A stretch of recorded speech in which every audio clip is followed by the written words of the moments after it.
गोर्खा आबु खैरेनी सडक खण्ड अन्तर्गत पर्ने गोर्खा नगरपालिका वडा नम्बर 11 मा रहेको 12 किलो बजार सामुदायिक वनमा बसेको छ।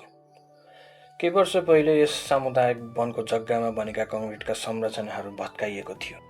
पछि फेरि मान्छेहरू अस्थायी टहरा बनाएर पसल सञ्चालन गरे।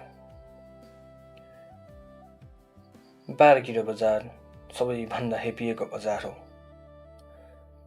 12 किलो बजारमा रोकिएर दैनिक हजारौं यात्रु र गाडीहरू आफ्नो गन्तव्यतिर लाग्छन्। कयौं यात्रुहरूको सहारा बनेको 12 किलो बजार अहिले त्यहाँबाट हटाइन लागिएको छ। गोर्खा नगरपालिकाको 2/3 क्षेत्रफल जङ्गलले ढाकिएको छ। तर पनि यो 12 किलो बजारलाई गोर्खा नगरपालिका र वन मिलेर व्यवस्थित 12 किलो बजार बनाउन सकेको छैन। यहाँ व्यवस्थित अस्थायी संरचनाहरू बनाएर भाडामा लगाउने हो भने वर्षमा लाखौं आम्दानी गर्न सक्छ।